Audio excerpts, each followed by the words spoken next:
So welcome friends, what if Naruto was Fox in the Cat Naruto X Yoruichi movie? Release me. A dark voice said, giving a headache to a certain little blonde boy. Who's there? The boy said, features hidden by the surrounding darkness and lack of light.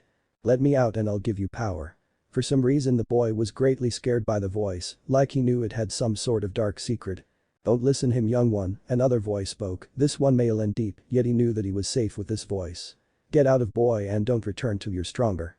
The light shined into the dark world and the boy ran toward it, wanting to leave the darkness and the dark voice. The dark voice, however, didn't agree with him leaving. No. He will not leave. Not until I get what I want. Twin hands made of darkness shot out from under the ground and grabbed the boy's legs, causing him to trip. He tried to break their hold, but soon more hands formed, pinning him to the ground. Soon they started to sink into the ground and the boy began to cry and silently asked the other voice to help. Dark creature, the boy is not your tool to use. A flash blinded the boy and when it was gone, he saw that he was freed and that the surrounding darkness was gone, revealing a barren landscape. He will return soon, go quickly. Listening to the other voice, he ran as fast as he could to the light, while behind him a cloud of darkness, engulfing the land, was quickly approaching. You will not leave. Faster boy, faster. The boy managed to enter the light and was forced to close his eyes at the brightness, but behind him, he could still hear the dark voice yelling his name. Naruto. Naruto. Naruto. Naruto. He slowly opened his eyes when the voice changed to a woman's own and was met with the concerned eyes of a purple-hair woman. The boy, Naruto, hugged the woman crying into her embrace as she comforted him. It's okay Naruto, it was just another nightmare. Although she said it was, both her and Naruto, somehow, knew it was something much worse. Hours later. 6:32 a.m. Shihoin Yoruichi was a woman of many things, former captain of the 2nd Division, Ryu's Shinigami, along with her 2 childhood friends, the Flash Goddess, and former commander of the Onmitsukidem. Not once in her long life would she ever thought that she would become a mother, although it's been fun teaching and caring for Naruto for the last 8 years, and not once she regretted her decision in taking him. She still remembered that fateful day when she saved his life. Flashback. It was a dark night in the world of shinobi, a place where it was different yet same to the human world, people having abilities that matched the Shinigami own, and most having the ability to see them. Because of those things the Seireitei declared the world off limits to everyone but captains and kept a secret until further information was given about it. After the attack of the 9-tailed fox, it left Konohagakure no Sato open to attack due to its lack of leaf nin and lost of the Yondaime Hokage after managing to contain the demon. Of course none this mattered to a certain black cat that ran on top of the house in the village. After she and her 2 friends, Urahara Kisuke and Tessai Tsukabishi, was declared enemies of the Soul Society, they had fled taking along the newly dubbed Vizards and hiding them in the human world in special-made Gigai. After about 95 years of hiding, she decided to visit the shinobi world to have some fun. She looked on as the remaining leaf shinobi gathered the bodies of others after the attack. Must have been some attack to cause something like this. She arrived after the sealing of the demon and didn't know the real story of what happened. Before she could leave to see another village, she felt an incredible amount of Riryoku coming from the hospital. This Riryoku, it's almost as high as a captain's own, running toward her destination. She found the window of the room that was giving off the Riryoku and climbed to it, but was greatly surprised of what she saw. A baby, about a couple hours old and in a small crib, was crying, but that is not what shocked her, rather that the baby was giving off all the Riryoku she felt. Impossible, a baby shouldn't be able to give off this much Riryoku at his age. She was cut off from her thoughts as a nurse came into the room and in her hand a small knife. Going to the crib, she looked at the crying baby with disgust and hate before bringing the knife above her head. Wait, is she going to? She brought down the knife and Yoruichi's golden eyes widened, transforming into her human form. She smashed through the window and knocked down the surprised nurse before she could stab the baby. Who are you? The nurse asked, surprised that someone had found her and that her attacker didn't have any clothes on. Yoruichi didn't answer and instead released some of her Riryoku, causing the nurse to shake in fear. Why did you try and kill this baby? She asked, the baby no longer crying, but watching Yoruichi. The nurse, filled with sudden hate, stood up slowly and answered. That is not a baby, that is a demon. He killed my husband when he attacked our home. This surprised the dark-skinned woman and looked at the crib which held the baby, who smiled and gurgled at her, completely unaware of being so close to being killed. Soon she heard people outside the room and quickly ran back out the broken when the door busted down, revealing an old man wearing a white coat and 2 animal mask-wearing shinobi, both of who grabbed the nurse whom tried a second attempt to kill the baby. Yoruichi was watching outside above the broken window, floating by placing a thin layer of Ryoku under her feet. The old man ran up to the crib and sighed in relief that the baby was unharmed, but rather looking for something. You two take her away from her and help with the others with the bodies, I'll stay here and watch Naruto. The two nodded and disappeared in a puff of smoke while the old man held out his finger to Naruto, who grabbed it. Soon he felt a familiar person enter behind him. What do you want, Dansum? Behind him was a man with bandages covering his right eye and arm with a cane walked to his side, causing Naruto to look at him. I thought that you should know, Seireitei, Dansum fought back a smirk. That both the civilian and most of the shinobi council had agreed with me raising Naruto. This caused Seireitei's eyes to widen and look at the man in disbelief. When was this vote taken, and why wasn't I informed about it earlier? He yelled silently, trying not to raise his voice, which might cause Naruto to cry. It was taken while you, Minato, and the other shinobi fought against the nine-tailed fox. Nine-tailed fox? Yoruichi thought, listening to the two. I proposed that if Minato was able to seal it back, we would need the Jinchuriki to be raise a loyal shinobi, one that would be unbeaten and ready protect the village. So they appointed me as the perfect person to raise him and to be the one who trains him. The man stopped as Seireitei tightened his fists in an effort to keep his anger under control. By tomorrow I'll be his new father, so please enjoy the time you have with him. Dansum walked out and Seireitei let a few tears escape his eyes. Damn that man, and to think I was friends with him once. You can come out now, Shinigami. He yelled, and Yoruichi jumped into the room back in her cat form. I'm surprised that you knew that I was there, she said, jumping up to the crib's railing and letting her tail swing back and forth above Naruto, who tried to grab it. I guess you felt the spiritual energy I gave off. Seireitei nodded his head as he looked at her. I met and fought your kind before, and I know that you are invisible to some, however I need you to do something. Seireitei reached into his coat and pulled out a large file with Naruto's name on it. If you can, please take Naruto away from here. Yoruichi was more than glad to take the little baby away from Dansum, but was wondering about some things. First, I want to know about what you two were talking about. I'm afraid that I don't have time to explain it all, but everything about what happened today and about Naruto is in this file. I know that Minato would want his son to become someone who protects the people he cares for, whether it'll be here or somewhere else, but I refuse to have him raised by Dansum just to become an emotionless killer. Just please take him somewhere safe and don't return here. Yoruichi could tell that this old man cared deeply for Naruto, so deeply that he'll be willing to give him off to a stranger and he would never be seen again. Alright, I'll take him, Seireitei sighed, but then wondered about something. How are you going to carry him? Yoruichi somehow smirked in her cat form, jumped off the crib, and transformed. Seireitei's eyes widened at the naked form of the dark-skinned goddess who took Naruto in her arms and the file from his hands. I promise that I'll take good care of him. She disappeared in a shunpo and left the old man gaping, who then fainted from major blood loss, although he still had a pervert look on his face. Karakura town. Kisuke was waiting for his childhood friend in the shop. When she asked if he could open a gate to the shinobi, he gladly did it, knowing that she was bored, and when she was bored, she would train with him. Even though they're both captains, she was much faster and stronger than him and decided to save himself from the pain. When he felt her Ryoryoku, he smiled and Yoruichi, now wearing clothes, appeared in the room he was in. Ah, Yoruichi-chan, how was your trip to the world of ninjas? He then took notice of the blanket in her arms, stood up and looked at it before his jaw dropped in shock. Naruto was asleep during most part of the travel, and when he was awake he just smiled and tried to grab her neck warmer in an attempt to get her attention. Kisuke was still in shock, and Yoruichi had to say that his shocked face was by far the funnest expression she's seen on a person yet. The blonde man regained himself and looked at her and then Naruto and did so for a minute before saying.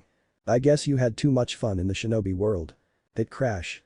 S.I., a large man and friend of Kisuke, Yuru, a small girl made by Kisuke, and Jinta, a young boy, heard a loud hit and crash in Kisuke's room, and the trio went to see what happened.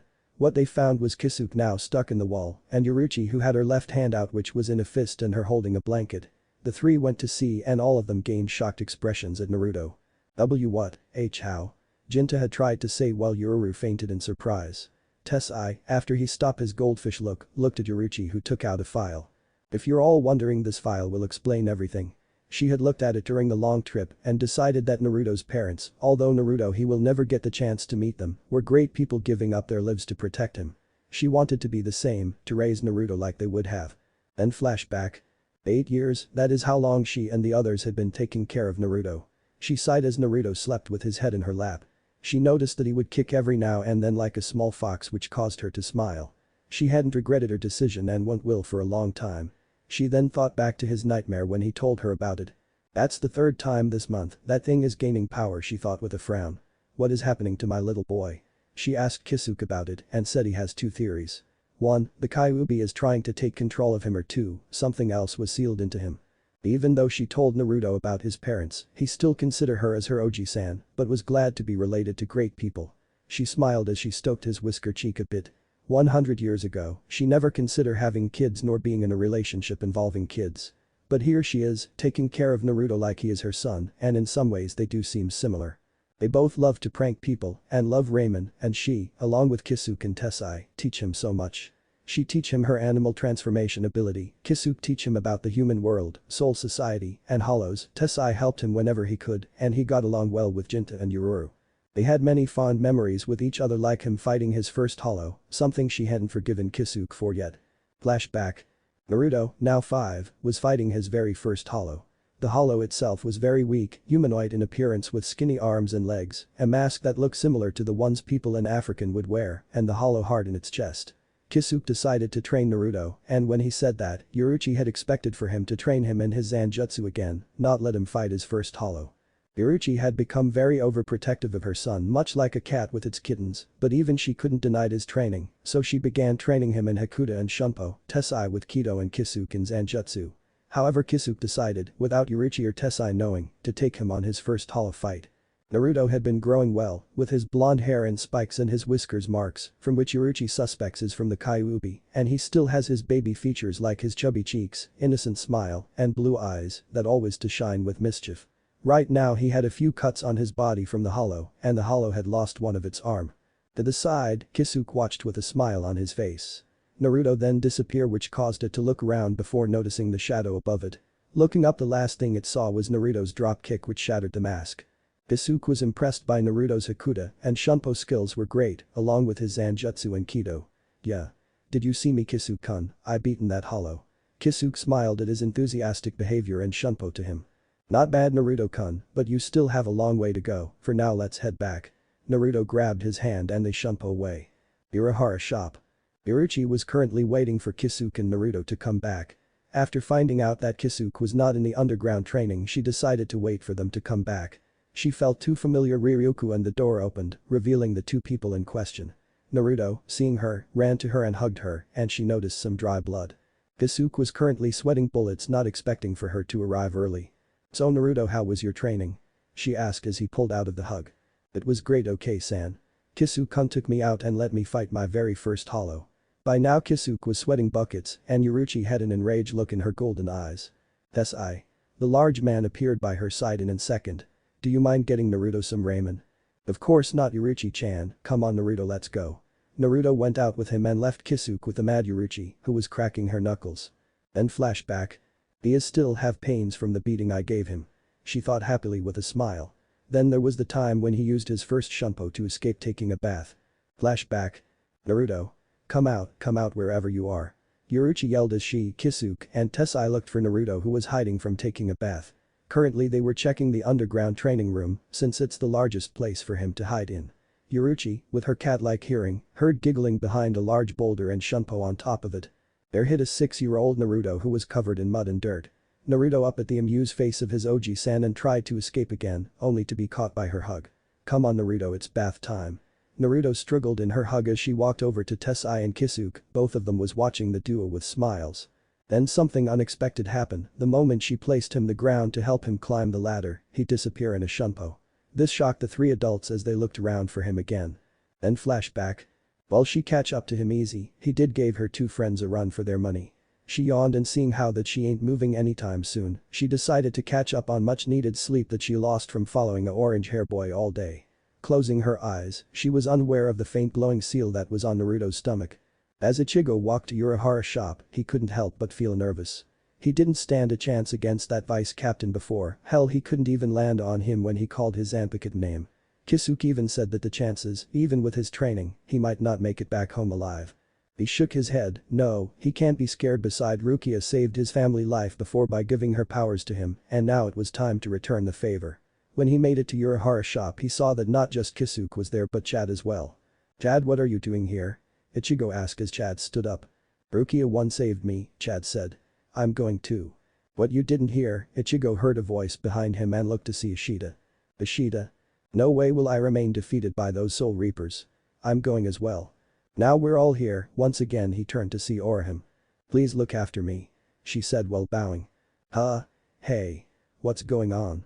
Ichigo was pretty shocked that his three friends are going as well, however it wasn't over yet. You're right, Kacchan, he is slow, an unknown voice said, causing everyone to look at the source. Yoruichi was heading toward the group, someone that only one didn't know, but only Kisuke, and Yoruichi knew the small yellow kitsune that was following her or him in Ichigo and the other's case. The kitsune was about half the size and length of Yoruichi and walked beside her. His eyes big and sky blue and the small tail waving behind him. See Naruto, that's why I don't leave you with Kisuke for too long, Yoruichi said, as she and Naruto walked up to the group. You might become like Ichigo here, powerful yet slow. Yoruichi. Ishida greeted. Who is the small fox? Ah yes, none of you met him yet, Yoruichi said, placing a paw on the small kitsune's head. This is Naruto, my son. Hi. Naruto happily greeted them. Orihime, with speed no one knows she had, disappear and reappear right in front of Naruto and hugged him, also blocking his ability to breath with her large breasts. Oh, he's so kawaii. I just wanna hug him and never let go. She yelled as she death hugged Naruto. Orihime-chan, I advise you to let go before you kill him. Yoruichi said, as the orange-haired girl let go of the kitsune, where he gasped for air. Why does every girl do that? I'm not kawaii. I'm a fearsome kitsune. He tried his best, looking more scary and growled Fox's growl. But only made himself look more kawaii, and Orihime barely held back her urge to hug him again, while Yoruichi laughed at her son antics. Ichigo, however, stood shocked the entire time. You really are slow, not noticing the increase in the hidden powers of these three. During your training to become a Soul Reaper again, these three were also training in their own way. Instead of criticizing them, you should bow and thank them.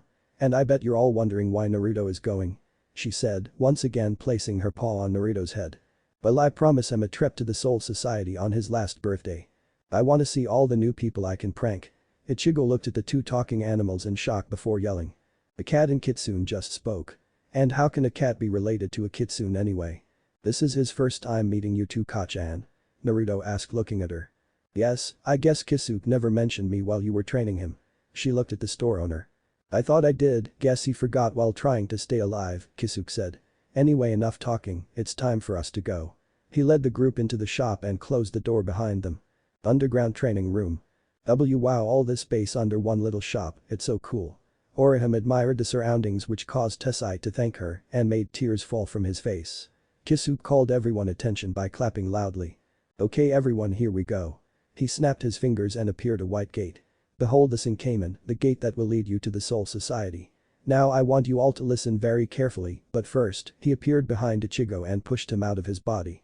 As everyone gathered around the Ichigoless body, Yoruichi and Naruto sat on a rock watching them. Are you sure you want to go, Naruto? Yoruichi asked him, giving him a concerned look. The Shinigami there are very powerful and dangerous, some of them will kill you if they get the chance. She was completely against bringing Naruto to the Soul Society, but he made her promise that she would one day. I'll be fine, Kacchan, beside you, Kisuke and Tessai taught me a lot and I can defend myself. He did have a point, Naruto was a fast learner and very well adapted using Hakuta and Shunpo, and his sword skills were nothing to laugh at. Even if he didn't have a sword nor a Zanpakuto, he is still just as dangerous as anyone on the team. Only his Kido skills were rather lacking, he can't use any high-level Kido spells or it would blow up in his face.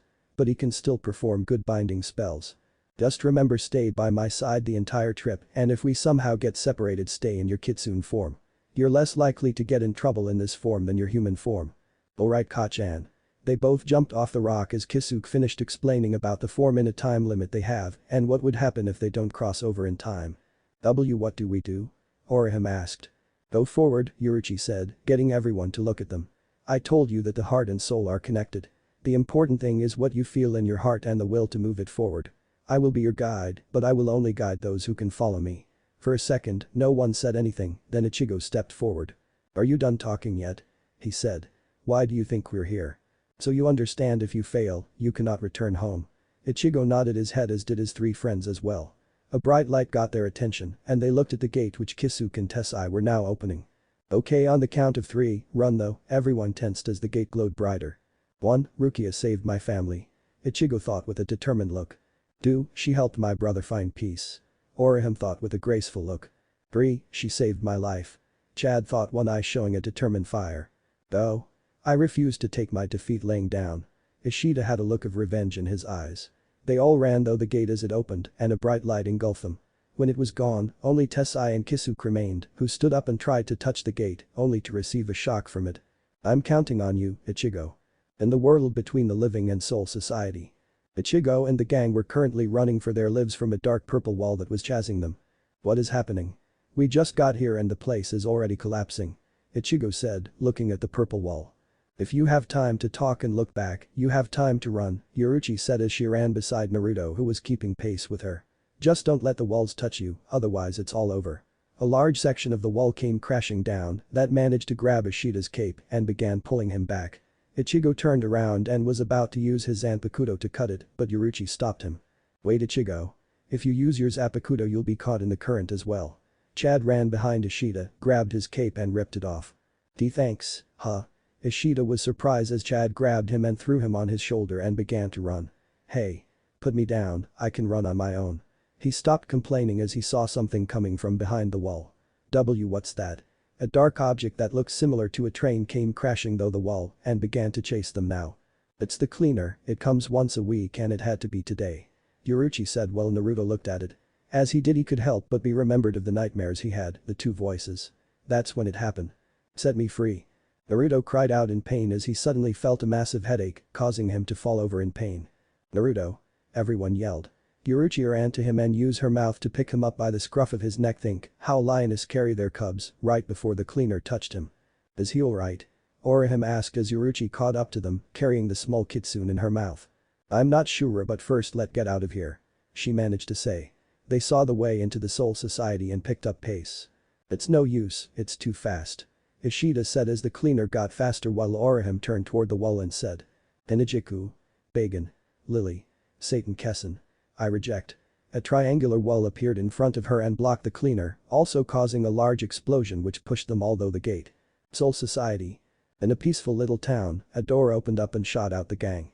A dust cloud covered them for a second before settling, showing that only Chad had landed on his feet, arms pressed to his chest for some reason. Yoruichi didn't feel Naruto's fur in her mouth and began to look around, fearing the worst. Yoruichi-chan. Chad called out, getting her to look at him. He moved his large arms to show that Naruto was safe, just sleeping soundly against his chest. Yoruichi sighed in relief and gave him a graceful look which he returned with a smile. I'm so glad no one got really hurt. Orihime said, only to receive a headbutt to the eye by Yoruichi. What's there to be glad about? Yoruichi yelled as Orihime held her hurt eye. Didn't you listen, don't use your powers in there. You're just lucky that the restrictive current only made contact with the shield and not your flowers, otherwise you won't be here right now. Sorry. Hey, don't be hard on her, at least we made it though. By the way, Ichigo said as he looked at the small kitsune that was in Chad's arms. What's wrong with Naruto? Everyone looked at the black cat for answers. I'll explain when I get the chance, but for now Chad, do you mind carrying Naruto until he gets up? She asked the large teen. Of course not. He said. Soon everyone took in their new surroundings. Is this the Soul Society? Ishida asked.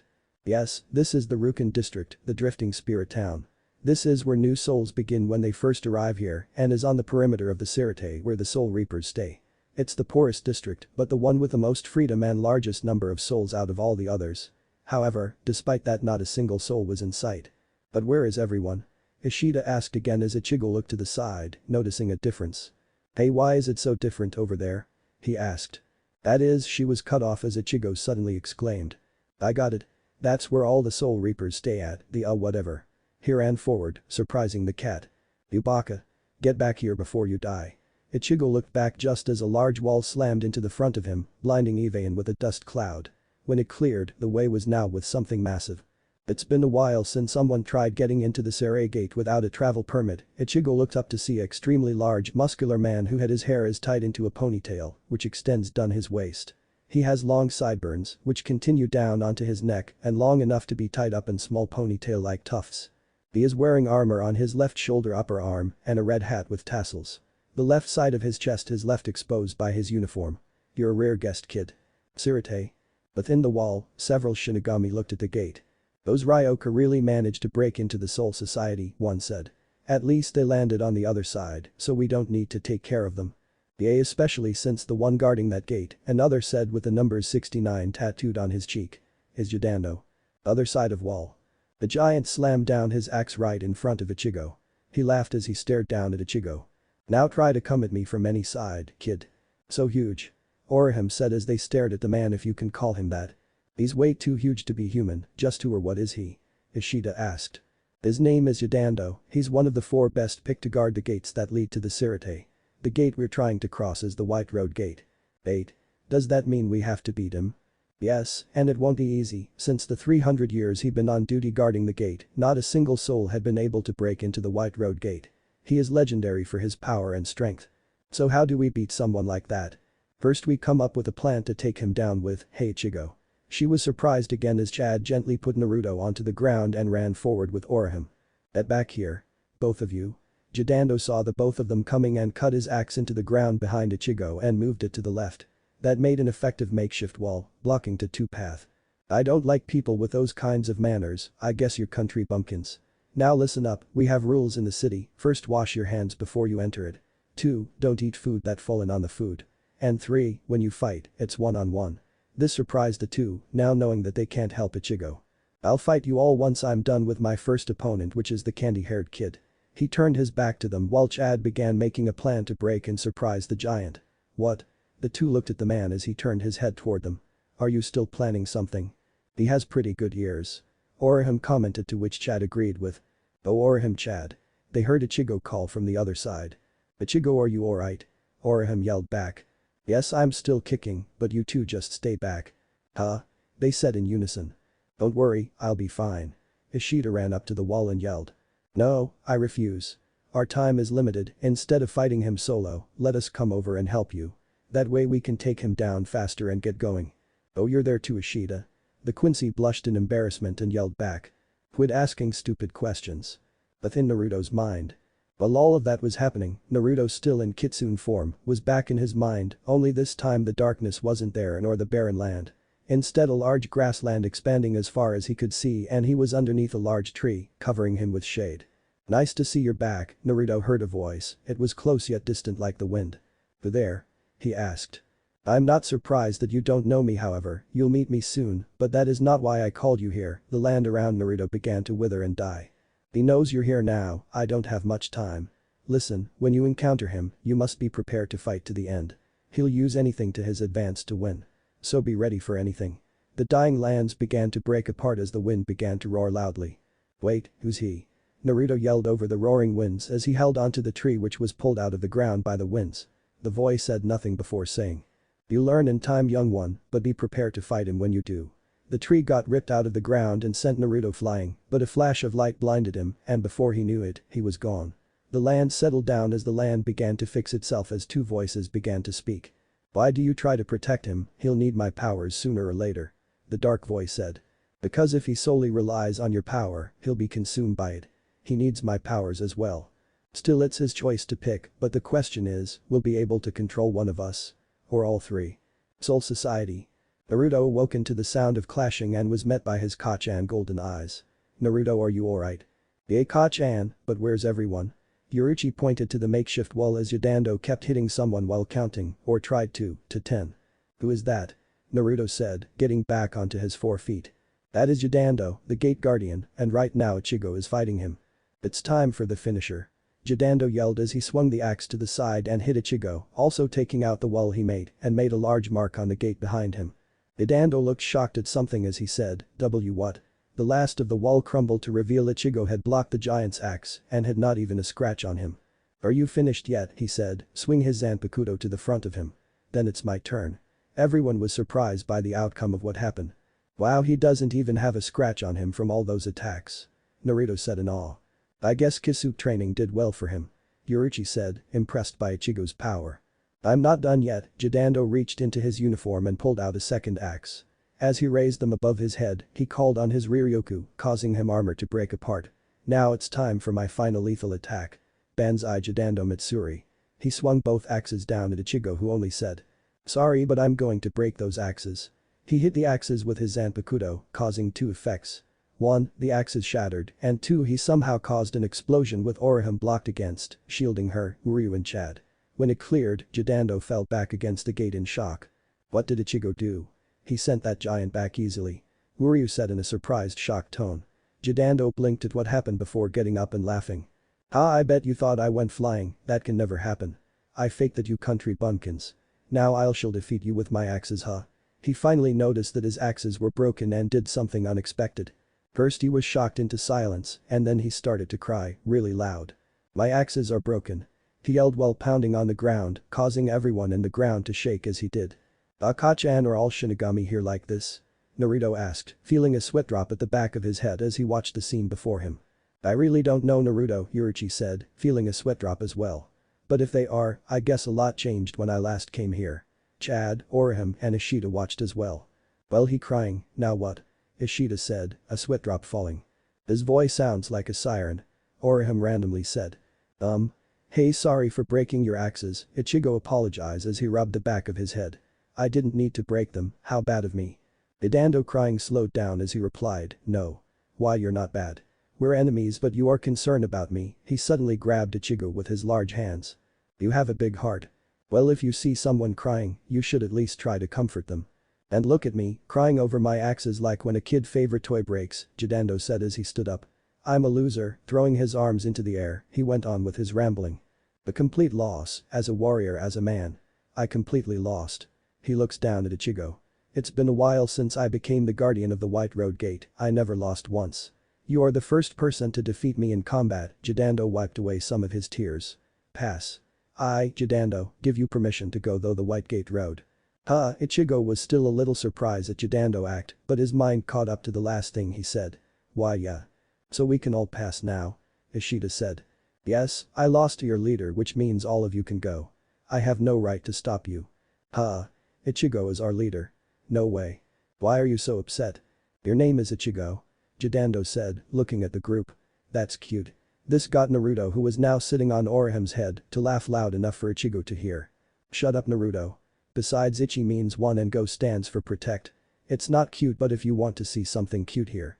He suddenly grabbed Naruto from Orihime and held him out for Jidanbo to see. Jidanbo, seeing the little kitsune, dropped down his knees to get a better look at him. "Oh, it's been a while since I saw a baby kitsune."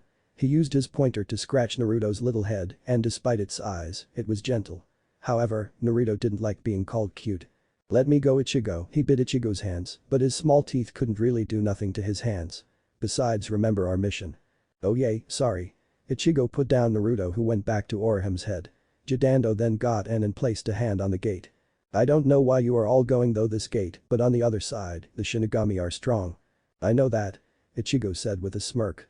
"Well then, as long as you know. I'm going to open the gate, so stay back. Don't get scared, it'll only take one heave." He dug his hands into the ground underneath the gate and pulled up, opening the gate as he did. Most of them stood impressed by the fact that the huge gate was lifted. "I never thought that it could be lifted." Ichigo, however, noticed that Jidanbo was standing still, as if he was looking at something. "Hey, what's wrong? Why are you standing still like this?" Ichigo said, running to his side, and then he noticed the scared expression on his face. Ichigo heard footsteps and turned toward the Seireitei and saw a man with a fox-like grin wearing a Shinigami uniform with a Zanpakuto by his side. "Who's that?" Jidanbo, despite being scared, said. "Captain of the 3rd Squad, Jin Ichimaru." Naruto quickly jumped to Yoruichi's side. "Hachi-an, is that really him? The one who?" He was cut off as Yoruichi spoke. "Yes, Naruto, but don't say that out loud," he said. "Now stay behind me, this man is more dangerous than most Shinigami." Naruto nodded and stood behind Yoruichi. "Oh, this isn't good," Jin said. Suddenly a gash appeared on Jidanbo's right arm, causing him to let go. But he still held up the gate with his left arm and back, however he was forced to his knees by the weight of it. Everyone was shocked as Ichigo called out his name. Unacceptable, Jin had a hand on his Zanpakuto like he was the one who cut Jidanbo despite being far away. A guardian isn't supposed to the gate. Yoruichi was currently looking at their situation. "We were careless," he thought. "I didn't think someone like him would come all the way here. These kids don't stand a chance against a captain at their current level. They cannot fight him, we must avoid the worst possible scenario." Jidanbo spoke up, despite the pain he is going though. "Ugh, I lost. And because of that, a gate guardian must open the gate." "What are you talking about?" The captain walked forward, toward the gate. "Even if you lost, you ain't supposed to open the gate. When a gate guardian loses, it means death." At the end, he had an evil smile on his face which scared the injury guardian even more. Ichigo ran forward and attacked with his Zanpakuto, but Jin blocked it with his own. The force pushed each other back and Ichigo pointed his Zanpakuto at Jin. "What the hell are you doing?" "That's my line." Yoruichi yelled from behind. "Don't just come here and butt in like this, besides anyone who attacks an unarmed guy will be killed by me." "How, you're funny kid. Ain't you scared of me?" "No." "Stop it, Ichigo, and come back now," Yoruichi yelled. We need to retreat for now. What? No way I can beat this guy. Oh, your name is Ichigo Kurosaki. Jin said, getting Ichigo attention. You know me? Oh, not much. Jin then turned around and walked back. All the more reason why I can't let you pass. He held his Zanpakuto out to the right. How are you going to attack me from that far? Are you going to throw your sword? Ichigo asked. Throw it? No, he looked back with an evil grin. I'm going to stab you with it. He turned toward Ichigo and held his right arm, which was holding his Zanpakuto, back and said. Shoot to kill Shinzum. His sword suddenly expanded in length and Ichigo barely had time to block it. However, the force pushed him back into Jidanbo and pushed the two of them back. Jidanbo landed knocked out while Ichigo got up rubbing his head. As the gate closed, Jin said. Bye-bye. The group ran to Ichigo and asked if he was okay, to which he replied yes and looked at the now closed gate. Damn. Later. The other voice told to be careful when you are going to fight the dark voice. Yoruichi asked again as they walked around the Rukin district. As Ichigo and his friends looked around and decided to meet up later at the elder's house, Yoruichi wanted to talk to Naruto about why he fainted in the world in between. Naruto explained why he did as well as his dream he had. They were currently in their human forms nearby a small river within a forest they found. Naruto inherited many traits from Yoruichi, like her lack of modesty and dislike of clothing. Which explains why neither of them were wearing clothes. Naruto was still 8 years old, but he was a little bit taller than before. Yes, Ka-chan, the other voice made it sound like that I'll need to fight him, Naruto said, looking at his reflection in the water as some fishes nibble on his small toes. It was like it knew that I would need to fight him for something, but it just couldn't tell when. Yoruichi looked at her son, deep in thoughts. That voice is now warning him of the other. What going on with my son? Yoruichi sighed as she sat down beside Naruto. Listen, Naruto, I want you to know that no matter what, I will be by your side no matter what. She gently scratched behind his ear, which got him to purse slowly. While Naruto didn't like to be treated like a baby, he always accepted this kind of attention from his Ka-chan. And not just me, Kisuke, Tessai, Yoruru, and Jinta. Don't forget Ichigo and the others, Naruto said, smiling. I know that I just met them a few hours ago, but I can tell that they are good people. Yoruichi smiled as well. Whenever Naruto accepted someone like this, she knew that he was right. Okay, them too. She noticed that it was getting dark. Come on, Naruto, back into your kitsune form and let go back. Naruto nodded, and in 2 puffs of smoke, they were back in their animal forms and dashed off. In the elder's house. So you're saying that we can't go though the other gates now? Ichigo asked. The group was in the elder's house and was looking at a map in the dirt. Yes, they most likely increase security within and at the other gates. Beside, the same strategy almost never works twice. Yoruichi explained. I agreed. Ishida said. Well, how do we get in now? Ichigo asked. Ah-chan, what about your friend, Kukaku Shiba? Naruto asked from beside her. Ah yes, good idea, Naruto. Elder, do you know where Kukaku Shiba is? What? The elder asked. I understand that she likes to change residences and I haven't had the time to find her home. Are you really planning to go though that way? The elder sounded scared and shocked. That way? Orihime wondered. Outside, the group heard noises and looked at the door. Huh? What's that noise? The door broke down as a person fell though, following him was a boar with a red ribbon on it. A boar? Ishida asked as he looked at the animal.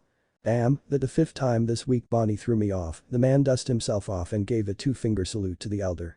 Hey old man, how you been? Ganju, what are you doing here at this time of night? The elder asked. Go back home now. Some greeting and I haven't seen you in forever, and when I finally decided to visit you want me to go back. And look at your guest, they're shocked by your rudeness. Huh? Ganju looked at Ichigo and noticed that he was wearing Shinigami clothing. What? Ganju took off his glasses to get a better look at him. What is a dumb, dirty, and pathetic Shinigami doing here? What? Ichigo asked as Ganju walked closer to him. Not what, he walked up to Ichigo and began to slap him lightly. What is a dumb, slap, dirty slap and pathetic slap Shinigami doing here? Ichigo looked at him, growing annoyed with each slap, but kept his anger from lashing out at him. Hey, can't you talk? Or are you too stupid to speak, you dandelion head? Ichigo then gave him a mean left hook which sent Ganju flying. Well, at least he managed to keep his anger from knocking out some of his teeth. Ganju landed near the broken door and got right back up, holding his injury cheek. Hey. What was that for? You picking a fight? That's my line. And beside, you started it by insulting me and slapping my face. You primeval boar. See what happens if you ain't raised right, Naruto, Yoruichi said to Naruto as Ichigo and Ganju argue. You would become a pervert like Kisuke, a hothead idiot that charges headfirst into things like Ichigo, or a person who randomly insults anyone they see that they don't like. Ganju. Naruto nodded at her facts. Should we do something? Orihime asked Yoruichi, but Naruto answered her question. I say we let them fight it out, at least that way we get some entertain out of it. Good idea, Naruto. Yoruichi patted his head. By the way, who is that guy? Ishida asked the elder. You don't know who I am, Ganju said, wiping his chin as everyone said no. Well, I'll tell you anyway, I am Ganju, the self-professed Crimson Bullet of West Rukan District, the self-professed most want to be your big brother candidate, and self-professed #1 Shinigami hater in all of the West Rukan. Everyone looked at him with sweat drops forming. So what you're saying is, Naruto said as he jumped onto Orihim's head. You're a winner of 3 fake titles that you made up yourself and a nobody that hates Shinigami. That's right, Ganju said with a large smile, but his head caught up to the words Naruto said. Wait. I'm not a nobody, and for your information, my friends gave me those titles. Let me guess, all 4 of them. Yoruichi smiled at her son. He also inherited her sharp tongue and witty comebacks for anything. Ha! If a baby kitsune can insult you like that, then you're hopeless. Ichigo said with a smile. Shut up. You use strawberry. Ichigo translate into strawberry as well, or is my Japanese wrong again? Ganju yelled and tackled Ichigo outside. Ichigo's friends were about to run to him and help, but 4 people blocked them. Sorry, but we can't let you cut into big brother fight. 4 more boar riding people blocked their path. Now get out of here, Ganju yelled at a downed Ichigo. As long as I'm alive, no Shinigami will be allowed to enter in the West Rukongai. Achan, Naruto said from inside, hearing the words that Ganju said after deciding to jump off of Orihim's head. Ain't everyone here beside us technically dead? Now that you say it, yes they are. Ichigo then gave Ganju a foot to the face. Cripes, don't you ever stop talking. Decide if you want to fight, then bring it on. How dare you punched my handsome face a second time. Ganju held a hand to his face. I kicked you the second time, idiot. Ichigo, stop fighting and save your strength for real enemies, not in this meaningless fight. Yoruichi spoke up from near the door. Hey, he started it, so if you want us to stop, tell him. Sheesh. Getting work up for something this childish. I swear Naruto acts more mature than him sometimes. Yoruichi thought. Alright then, no more talk, bring it on, strawberry. Ganju grabbed a hatchet out from its cover. Stop it, Ganju, the elder said as he went out of the house. He isn't an evil Shinigami. Shut up, besides Shinigami are Shinigami no matter who they are, he looked at Ichigo. Get ready.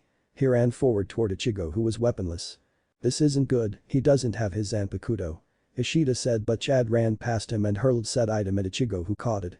Thanks, Chad. He removed the wrappings and held it out toward Ganju, who was still rushing forward. Huge. So that's your Zanpakuto. However, the 2 clashed weapons, sparks flying between the 2 metal. Just because you have a bigger weapon doesn't mean that you will win. Ganju made an outline of a circle in the ground and pushed Ichigo's sword onto it. Somehow the sword began to sink into it. What? Sink.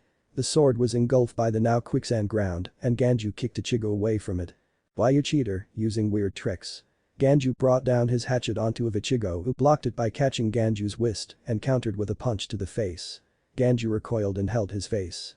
I'll admit if that didn't drop you, then you're tough. Ganju ran forward empty-handed and the 2 began to fight with their hands. Ganju, well the bigger and stronger looking of the 2, was slightly slower, while Ichigo was able to block and counter most of his attacks. Ichigo threw Ganju behind him and almost stomped on his head, but Ganju rolled out of the way in time. Ganju got up and ran forward, ready for another round, but speaking of time. An alarm clock on the pink robes wearing guy back rang out, causing everyone to look at it. Ganju tried to stop himself but ended up tripping himself. What time is it? He yelled, getting back up, not bothering to wipe his face of the dirt and blood. It's bad, big brother. It's already 9. The alarm clock wearing one yelled. Oh man, she is going to skin me alive. Bonnie, let's go. The boar jumped over Ichigo, missing him by a few inches, and landed in front of both of them. However, the boar broke the ground as it landed, which sent Ganju flying forward before he finally stopped. Instead of being mad, he praised the boar. Nice job, Bonnie, but we don't have time today, hurry and let me ride you. The boar gave off an odd shine in its eyes before running forward and knocking Ganju up into the air and catching him on his way back down. Wait a minute, you're running away? Ichigo yelled as Ganju landed backwards on his ride. No, I'm not, we'll finish this tomorrow, got it, strawberry. Just wait until then. Let's go, everybody. Hey, that's my line. Ichigo was trampled by the 4 other boar riders. Wow, they're all gone. Orihim said while Ishida placed a hand on Ichigo's shoulder. That was a disaster, I'm speechless. Ichigo stared at the way Ganju and his friends went before yelling to the sky. Damn him. Just who the hell is he? Later that night. Everyone was currently asleep on some futons that the elder provided them. Everyone was sleeping on their own separate futons, while Yoruichi was curled up around Naruto. The small kitsune was kicking lightly in his sleep and had a pain expression on his face. No, get away. Sweat went down his face as he mumbled in his sleep. Naruto's dream. Naruto, in human form this time and wearing a small orange jumpsuit like his own in the anime, but smaller size and no goggles, behind him a cloud of darkness was engulfing the land like before. This time it managed to engulf Naruto, who began to look around in the darkness, scared. "I finally caught you, child," the dark voice spoke. Naruto, however, gathered his courage and yelled back. "Whoever you are, I'm not scared of you." The dark laughed lightly. "You have guts, child, I'll give you that. But I'm here to give you a warning about the other voice. The one that seems nice." Naruto was confused by his words. "What do you mean?" "I mean that voice is nothing but a liar, one that will gain your trust before he stabs you in the back." Looking closer into the darkness, Naruto could see the faint outline of something. "Trust me, child, if you chose him then he'll betray your trust." "Why are you telling me this?" Naruto yelled as the outline began to move. "Because you are the only one that can give me the one thing I desire the most, freedom." The winds began to blow away the darkness. "Guess he found out you're here, be prepared to choose, child, for if you make the wrong one, then everyone you hold dear to will die." The darkness completely engulfed Naruto, which caused him to disappear. "You just made things wrong." The other voice spoke. "In my defense, I was protecting him from you as well, like you did with me. But now it'll only be harder for him to choose. Well, only time will tell who he'll pick." One thing was for certain, Naruto didn't sleep well that night. Mornings, personally this writer's favorite part of the day. The birds are chirping, the sun is rising, and… "What do you mean you're not going?" Ishida's voice rang out throughout the Rukin, waking up several people from their sleep. The reason why he was yelling was because Ichigo refused to move from his spot on the floor. "Just what you said, I'm not going, just go on ahead and I'll catch up later," Ichigo said, remaining rooted to the floor. "I am going to finish my fight with that guy from last night." "What? Just for that stupid reason? You're coming with us right now." He grabbed Ichigo's robes and began to pull, however Ichigo held tight to the floor. "No. He'll think I'm a coward if I'm not here to settle my fight with him." Ichigo held the floorboards tightly as Ishida began to double his efforts. Orihime looked in and asked. "What's wrong?" Ichigo doesn't want to go just because he wants to finish his fight last night with that guy. He looked at Ichigo. "We don't have time for this, you fool." "Who the fool?" "I'm going to beat him up as quickly as possible, then we can leave." A certain black cat decided enough was enough and scratched Ichigo, which caused him to yell and awaken everyone in the Rukin and a couple Shinigami as well. Ichigo lay face down in the dirt with some blood streaming down his face. "Did all the blood gone to your head and made you forget why we're here?" Yoruichi asked. "Beside, we got more important problems than your pride. Naruto is sick." This got everyone attention and they looked at the kitsune who had a small, wet cloth on his forehead and a pained expression his face. "I noticed his fever early morning and asked the elder if there was anyone who could help. Unfortunately no one here specializes in animals, but Kukaku might have some medicine that can help." "Can't Orihime just heal him?" Ichigo asked, rubbing his face as he looked at the small kitsune, feeling sorry for him. Yoruichi just shook her head. "It's not that simple, Orihime's powers only work on wounds, not illness. Our best bet is to get to Kukaku as soon as possible. Also, I'm sure you haven't forgotten about Rukia, right?" Ichigo looked away from the cat. "You can't just waste time here just to see who's more stubborn, but if you really want to stay then stay. Orihime, you mind carrying Naruto?" The orange-haired girl quickly shook her head and gently picked up the small kitsune, holding him close to her chest. "Don't get this the wrong way, you perverts." Later. The group, including Ichigo who decided to go, walked along a dirt path with Yoruichi leading them. She was determined to get Naruto help.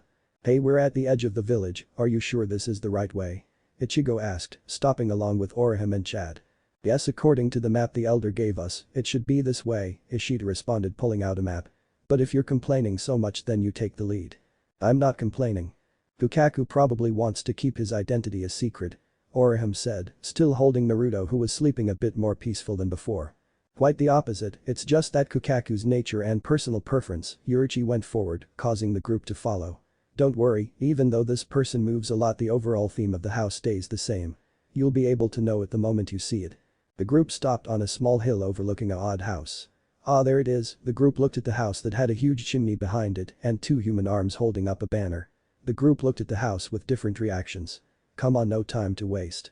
The group went on, but before they could enter it, two voices yelled from above. "Halt. Who goes there?" Looking up, they saw two figures on top of the arms. Strangers. And one of them is a Shinigami. They jumped down while Ichigo put a hand on his blade's handle. "I, Kaganehiko," the one wearing the white robe said.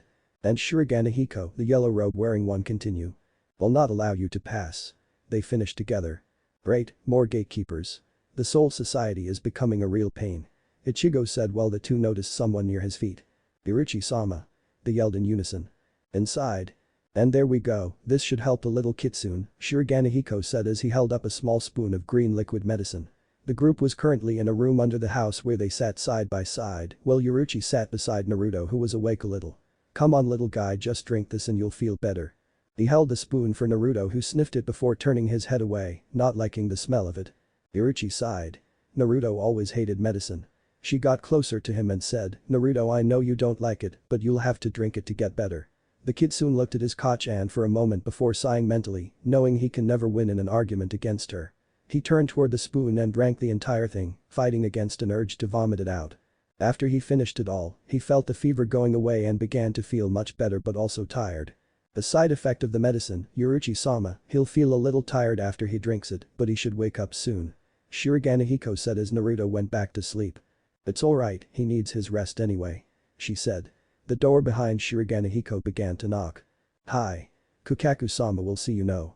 He opened the door to the surprise of everyone, see a woman at the end of the room.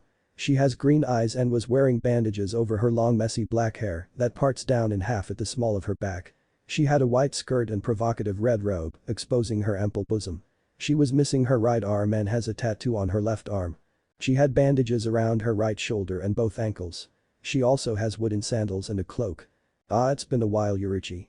She said as the black cat went over to her, carrying Naruto by the scruff of her neck again. Kukaku is a woman. The teenagers exclaimed. I don't recall ever saying she was a man. Who are those kids and the fox? Kukaku asked as Yoruichi set Naruto down and sat in the middle of the room. Actually Kukaku, I have a favor to ask you. That's usually the case whenever you visit me, Kukaku said as she stared at the cat. Is it a difficult problem? Most likely. Hey, it's been a while since we talked like this, alright tell me. I enjoy difficult problems. Repentant cell. As Rukia stared out at the two tools that will cause her death, Renji looked at her before going toward her. Ice Captain. One of the guards said. Renji put a hand on her shoulder and leaned down to her face. Here is the unconfirmed information. 5 Ryoka was able to break into the Soul Society yesterday, and one of them carried a sword as tall as himself. This got the black hair woman attention as she looked at him. No, it can't be. And had bright orange hair. He finished, much to the horror of Rukia. Shiba home. I see, I get the picture, Kukaku said, as she smoked a pipe. Alright, I'll do it. Really? Yoruichi asked.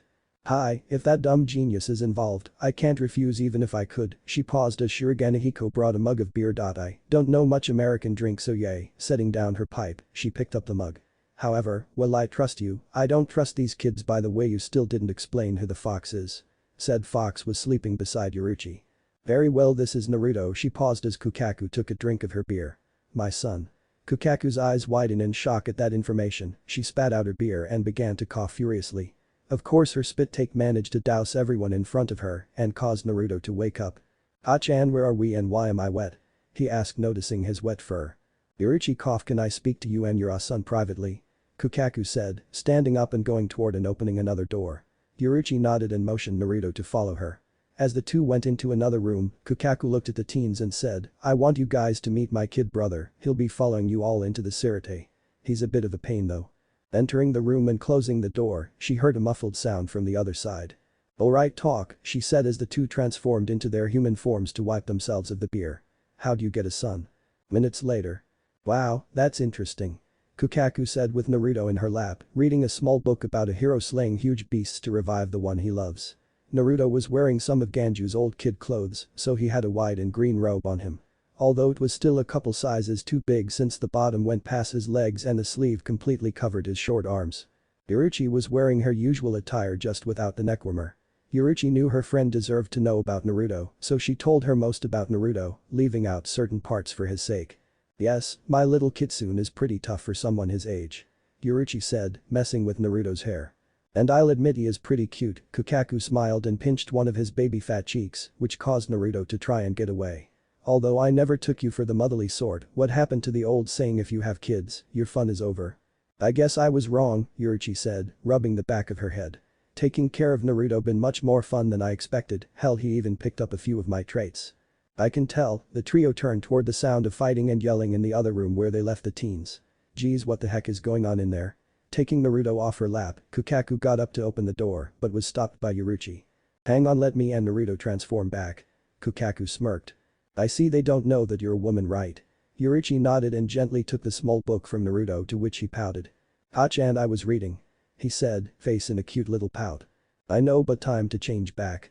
The two was engulfed in a small cloud of smoke to reveal the two in their animals' form standing on two piles of clothing. Kukaku opened the door and was forced to dodge Ganju as he came tumbling into the room, breaking the door as well. He got up and charged Ichigo, who was in a fighting stance. "Hey Ganju, why the hell are you fighting?" Kukaku asked as the two fought.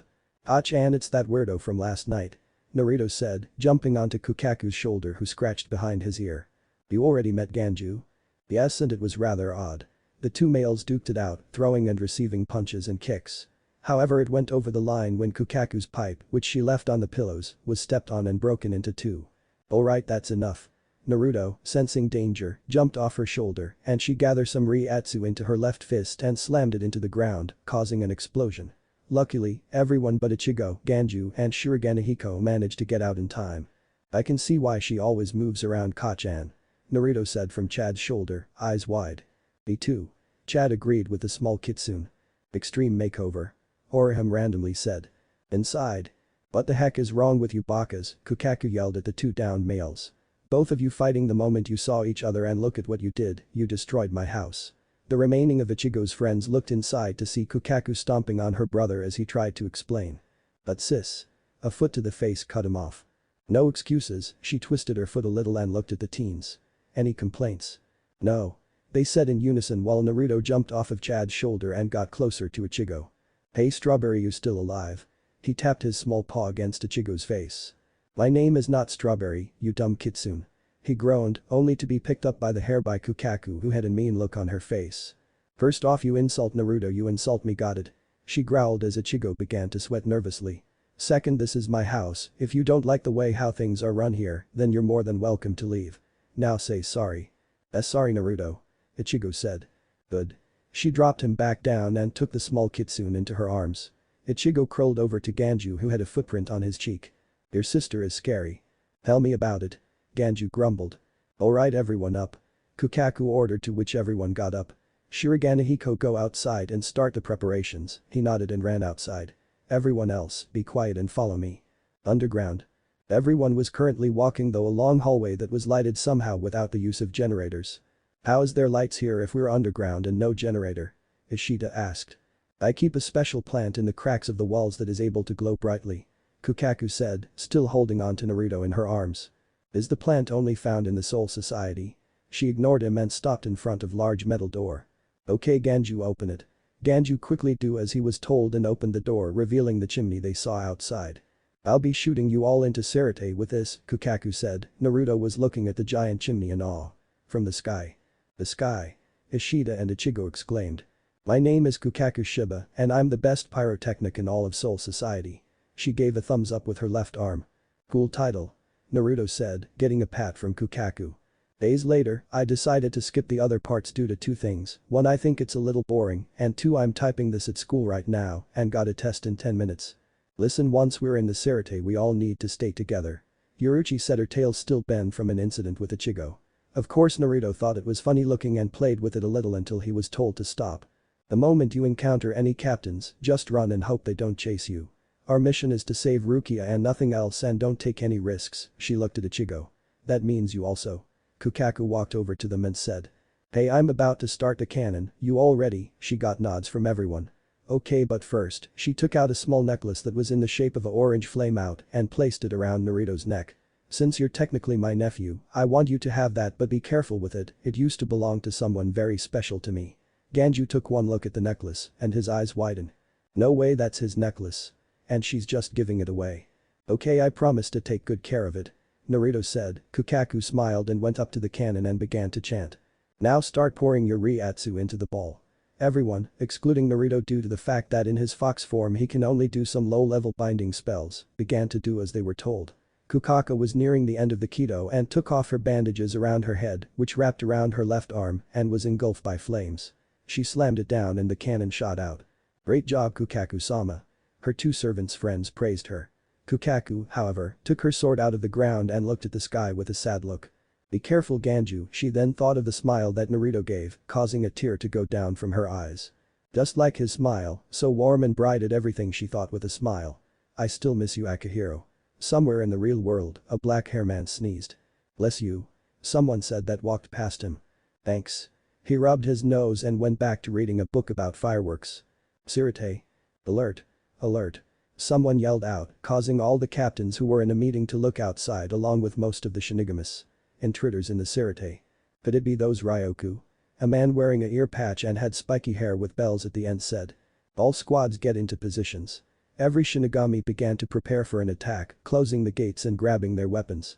A man with glasses looked at the ear patch wearing man as he suddenly ran out. Wait Kenpachi. He yelled, but Kenpachi ignored him and ran outside. Above a girl with pink hair jumped from the roof of a building and landed on his shoulder. Hey Ichigo. He greeted the girl. We're going to look for the intruders right? She asked with a smile on her face. Yup, it's those Ryoku, I wanna see if any of them can give a good fight. He licked his lips with an insane smile on his face. The meeting is dismissed for now, the captains looked at the captain commander as he spoke.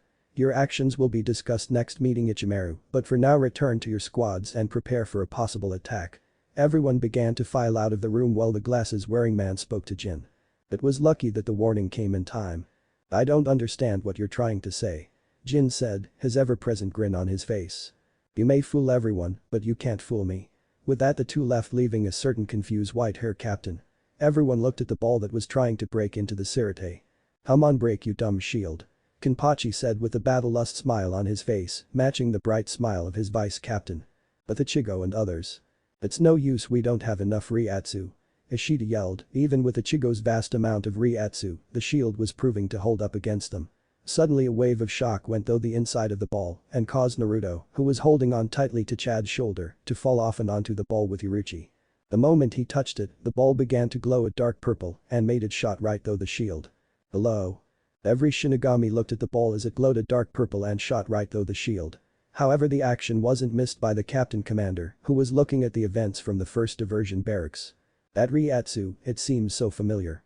He quietly said before turning and walking back into his room. Did you see that? One Shinigami exclaimed.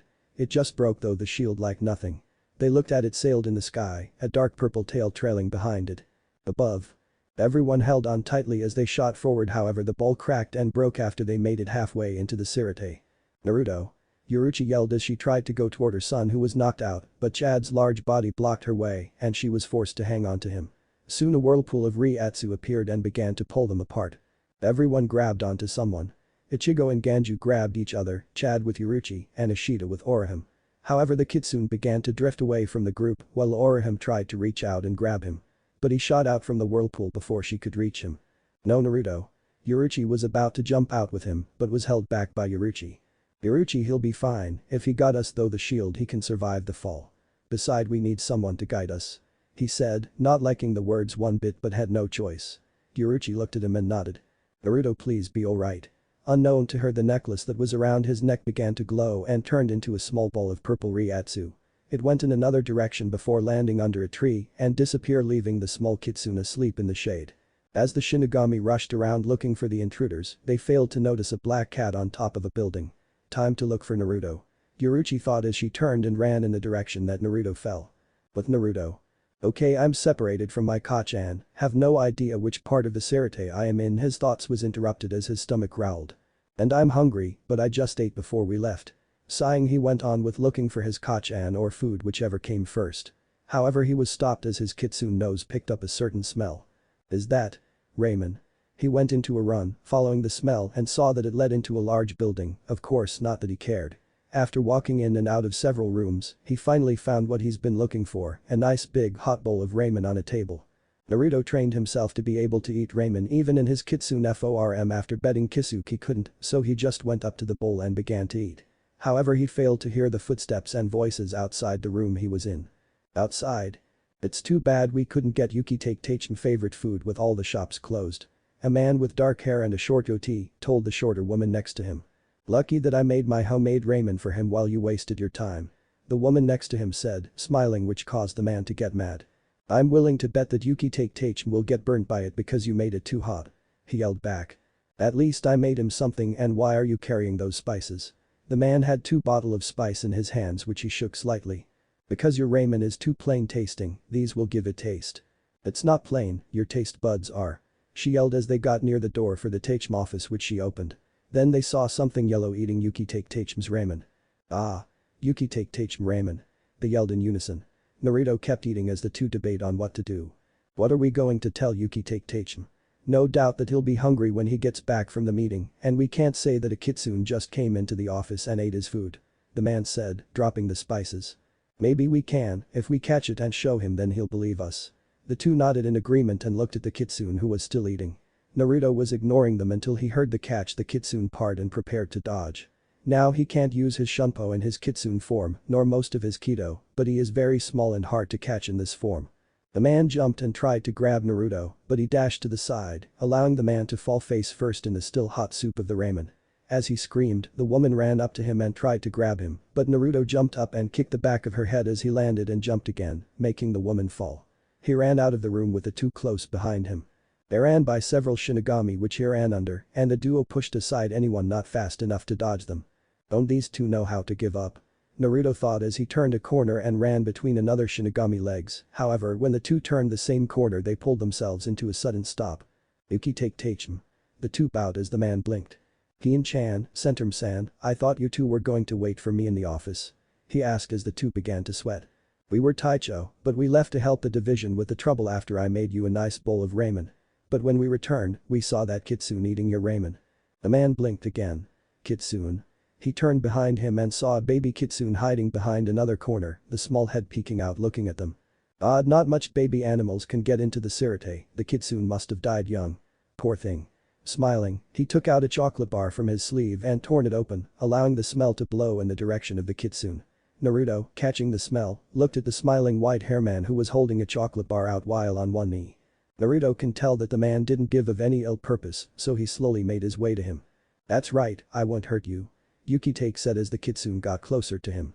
He and his 2/3 seats watched as the kitsune sniffed the chocolate before taking a small bite and give off a happy purr. Ukitake gently took the kitsune into his arms and scratched behind his ear, getting another purr. Aw, up close he is really cute. Kiin said, petting Naruto as well as Centrum. Let's head back to my office, I have some things to discuss with you both. They nodded and headed back to his office. Inside. You're still against Rukia's execution, right, Taicho? Kiin said as they sat in the office with her and Sentaro in front of their Taicho who had Naruto in his lap. Ukitake sighed as he petted Naruto. Yes, Rukia was always a bright girl, a little short temper maybe, but always willing to help someone out. I wasn't happy that Council 46 decided to kill her over a small crime, he scratched behind Naruto's ear. All of it seems a bit strange, on his face was a serious expression, one that haven't been seen by his 2/3 seats in a while. Then he suddenly lifted Naruto up into the air. But I can think about all that later, for now I got to find the right name for this little guy. His serious expression was replaced with a smiling one, causing two to sweat drop slightly. Let's see how about Sora. Since your eyes are sky blue, Naruto shook his head, showing the trio that he can understand him. No. Okay, how about Tomoko? Again no. That's a girl's name. Naruto thought as Ukitake thought of another name for a second. I know, Naruto. Fishcake. Kiin thought it was odd for her captain to name the fox after a ramen topping. Ukitake smiled at her, causing her to blush and look away. No, Maelstrom, I can tell that there's something special about this kitsune. They all suddenly felt someone releasing their Zanpakuto and battling someone else. I guess someone found one of the Ryoka. Sentaro said, as Kiin nodded in agreement. Naruto, however, knew whose spiritual pressure of the Ryoka. That's Strawberry. I guess Kacchan wasn't kidding about him running into fights. With Ichigo. Ichigo suddenly yelled, it stands for guardian, damn it. What the hell are you yelling about? A bald Shinigami said, his Zanpakuto now a spear with a wax wooden shaft. Ichigo looked around with an angry look on his face. I have the strangest feeling that someone called me a strawberry. Back to Naruto. Naruto wiggled out of Ukitake's hands and jumped out the window, landing softly on a roof and ran in the same direction of the battle. Aw, too bad, that kitsune would have made a good pet. Ukitake was more focused on the fact that he lost a good pet rather than the fact that he ran off in the same direction of the battle. Seeing their captain's saddened expression, Kiin and Sentaro jumped to their feet. Don't worry, Tachem, I shall find and bring Naruto back. Sentaro yelled and, for some odd reason, jump out of the same window Naruto used. Not if I get him and bring him back first. Kiin yelled, doing the same as Sentaro. However, the roof they landed on wasn't meant to take the sudden weight and collapsed, sending the two down into the storage room. Maybe we should have thought before we jumped. Kian said on the back of Sentaro, both had swirls for eyes. Sentaro nodded in agreement. Naruto was running and jumping across the rooftops as fast as he can, however he suddenly fell when he felt something hit his side. Landing on the ground, the last thing he saw was a clown-faced man. Hours later. Naruto slowly woke up to find himself in a cage on a table within what appears to be a lab. "Ah, you're finally awake." A voice said from the shadows, and walked out was the oddest man Naruto ever saw. The man had black and white makeup on his face in a skeleton image with an odd hat and had golden eyes. He was also wearing a captain's Hiyori, and he walked over to Naruto, looking at him with a smile that screamed insane. "I've never had an animal test subject before, so you should feel honored to be the first one I use my methods on." The clown reached into his coat, pulled out a needle with green fluid in it, and opened the small metal cage to inject it into Naruto's body. What he didn't expect was Naruto dodging the needle with impressive reflexes and running out of the cage. "Get back here." The clown yelled, but Naruto wasn't going back to him without a fight, so he proceeded to run around the tables, knocking over things as he did and avoiding the clown's attempts to grab him. However, the clown disappeared in a shunpo, appeared right in front of Naruto, and grabbed him by his small body in his left hand. "Got you, you little pest." His right hand, which held the needle, drew closer to him, but Naruto then bit down on the clown's left hand. Hard. "Ouch." He yelled, throwing Naruto into the air, which he landed on ceiling lamp. Naruto watched as the clown began to throw a temper tantrum, tearing apart his lab and saying how he was going to dissect the little pest. Yup, he wasn't going back down unless the crazy clown leaves first. Looking around the room for a possible exit point, he concluded there wasn't one. Well, there was one, but that was the door, and no way in hell was he going down there until the clown leaves first. "Nemu. Come and help find this little pest." The door opened and walked in was a young female Shinigami who had a melancholic expression on her face. "Yes, Mayuri-sama." She said in an emotionless tone and effortlessly picks up a large table, looking under it before dropping it back down. As he watched the two Shinigami look around the lab for him, he couldn't help but wonder where his Kachan was. But Yoruichi. Yoruichi, still in her cat form, was walking around the second division, looking for Naruto and also observing her old student. "You really changed in the 100 years I've been gone, huh, my little bee?" Yoruichi mentally sighed as she watched Soifun train some of her division members. Okay, back to finding Naruto. Now where is that troublesome little fox? She went in the direction of the third division, determined to find her adopted son. Back with Naruto. Naruto was thinking of a way to get past the two of them without being noticed when Nemu looked up at the lamp he was hiding in. Making a small ep, he quickly withdrew back. "Please don't tell me she saw me." Unfortunately, she did and told her father creator, who looked up and threw his Zanpakuto at the lamp, barely missing Naruto, but hitting the line that connected the lamp to the ceiling. Naruto fell and landed in the arms of Nemu, who then held him tightly in her arms. "Good job, Nemu, now hold it still." The clown brought the needle closer to him, but before he could get any closer, Naruto used a SAI block on the clown, trapping his arms behind his back, catching him off guard. Nemu was also caught off guard, so her grip on him loosened enough for him to jump out of her arms and run out the door. "Nemu, don't let that pest get away." Mayuri yelled at his daughter, who ran after the fox. That fox just used a Kido, although a weak one, but still that made it even more better test subject to research on. Anyways, back with Naruto, who was running down the halls of the 12th division with Nemu hot on his tail. "She's determined, alright, I'll give her that," Naruto thought, sparing a glare back to look at Nemu, who was catching up to him. He then spotted an open window and picked up his speed toward it before jumping when he was in range, but Nemu, seeing where he's going, drew her Zanpakuto from her sleeves and threw it at the window with enough force to close it. Naruto, however, was already in mid-jump and hit his small head on the glass and fell to the floor. Before his head could clear, he felt himself picked up under his arms and was now looking at the emotionless expression of Nemu. Naruto tried to wiggle out of her grip but couldn't and soon stopped, wondering what was going to happen to him. Nemu, however, was staring at him before she let one hand go and sketched a fox behind the ear, getting a small purr from the orange fox. Nemu smiled very slightly and felt if her father creator was coming. He wasn't, so she guessed that he was waiting for her back at the lab, so she opened the window and let Fox go, watching it look at her for a second before going out. She turned around, but before she could take a step, she felt something on her shoulder and turned her head to see the fox again. The fox then licked her right cheek with its small tongue before running back out the window. Back in the lab. Mayuri watched his daughter come back empty-handed and yelled, "You failed to catch that fox, didn't you?" Nemu didn't say anything, and just when he was about to hit her, an alarm rang from his computer. He walked over to it before turning it off and turning back to her. "I'll give you your punishment later, but for now we have other subjects to capture." Nemu silently followed him, although she was a bit happy on the inside that she felt like she made the right choice, letting the fox go.